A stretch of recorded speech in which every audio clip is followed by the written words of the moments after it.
Hey now, what is up everybody? My name is Mike Brown, aka ReviewKingMB, and I am here to review and talk about Resident Evil Retribution.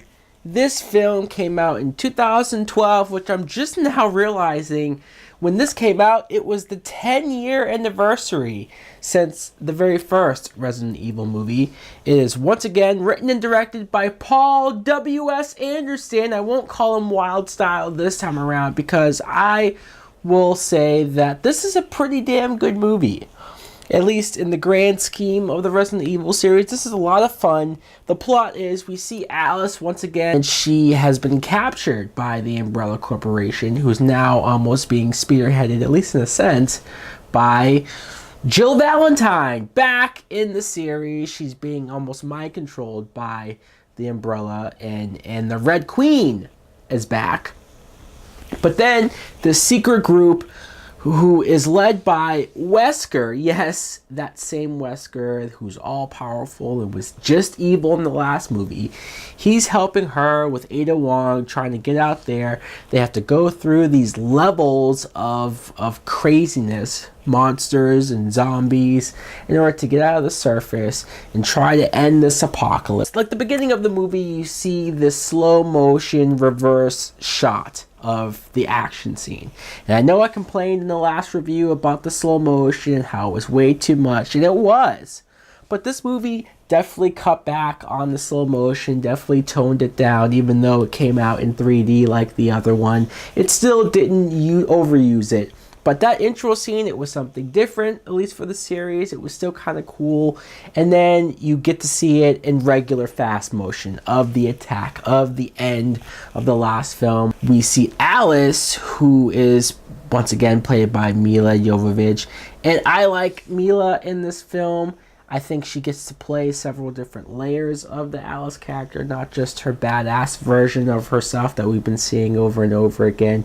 And there's a lot of action, a lot of fighting that she goes through. But you get this side plot, in a sense, of clones. The Umbrella Corporation has been creating clones, and you see almost like a Dawn of the Dead like scene, where a clone version of Alice, a housewife version, has a daughter with a clone version of the Carlos character played by Odette Fair.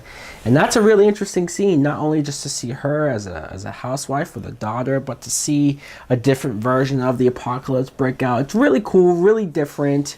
And from that, when the real Alice comes into contact with the clone daughter version named Becky, you really like that relationship. I like this little girl, Becky. She seems really nice. She speaks in sign language and just has a really endearing relationship with her mother, who she thinks is this Alice.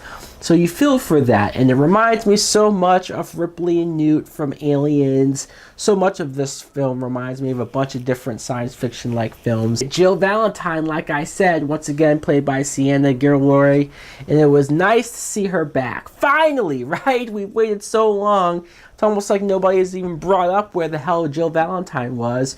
Well, we find out that she was captured by Umbrella, brainwashed with the spider thing on her chest, and she's evil now. And to see her as a villain going after hunting down Alice and just being hell-bent on capturing her, they have a pretty badass fight scene at the end where it's almost the first time you see Jill look capable, look like she might be physically better than Alice, and it took her being a bad guy for us to see her do some badass stuff.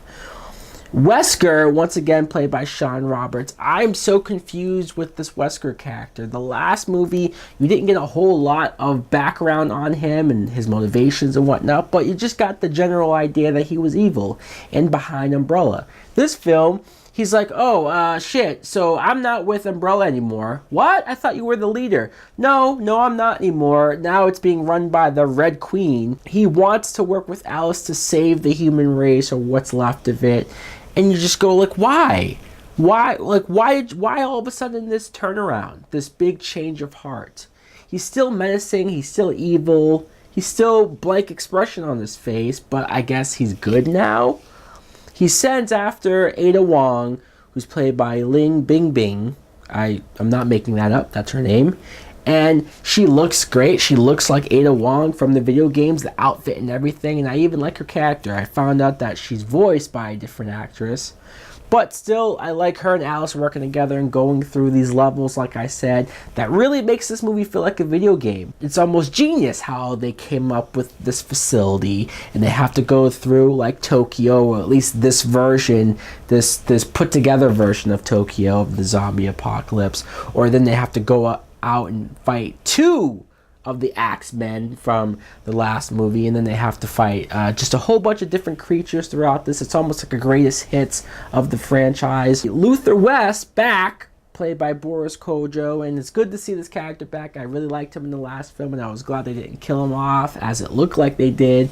But he's here, and he's working with Leon Kennedy. For anybody who are fans of the video games, you would know this character very well. He is played by Johan Erb, and might not be the greatest actor in the world, really not, but he looks the part. He looks amazing as Leon, so you're almost willing to forgive it. And it's like, yeah, I probably would have casted this guy too for the role. One big gripe watching this though is that at the end of the last movie, you saw Alice, Claire, and Chris Redfield together on the ship, and then at the beginning of this movie, Chris and Claire Redfield are nowhere to be found. Like, where are they? Even when Alice, she gets knocked off the boat and then captured and wakes up, and even when she's talking to Ada and all these characters, why does she never say, hey guys, where are Chris and Claire? Are they alive? And even have one of the characters say, I don't know. So at least acknowledge their absence. Acknowledge the fact that maybe you cared about these people, that they were with you in the last movie. It's so weird how you watch it from movie to movie and there's no acknowledgement. I get why you're shoving so many other characters in here and you're doing so much with the clones and bringing back old characters. I get why you need to save some room up. But just do a little reference, a little mention the clone aspect of this movie, and that's where you get characters like Carlos back and even Colin Salmon back. And I guess I like that. They don't do a whole lot with these actors. Like, they're just here to be henchmen and soldiers and don't have a lot of speaking time and just don't do a whole lot. Michelle Rodriguez. Michelle Rodriguez is back in this movie. Two versions of her. One is good, that honestly, I like seeing a good version of her, but she didn't do shit. The good version was just here, just to be here, and then get killed off like a fucking nothing character. The evil version of her, though, is badass, is scary, is sort of the Rain that you remember, but just to the umpth degree of being a bitch.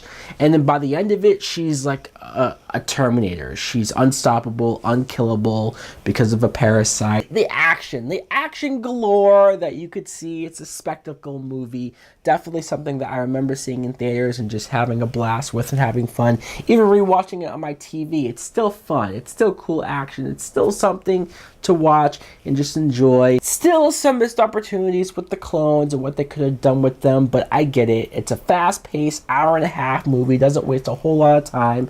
So I can at least say I have fun with Resident Evil Retribution. So guys, let me know in the comments below, what do you think of the 5th installment in the Resident Evil series? Do you like it? Do you love it? Do you hate it? Thanks for watching. Like, comment, subscribe. Later. Please won't you save my desires on fire. Sometimes you need a little peace at home. I'm tired, so wired. Come follow me and I can lose you. Come follow me and take a trip.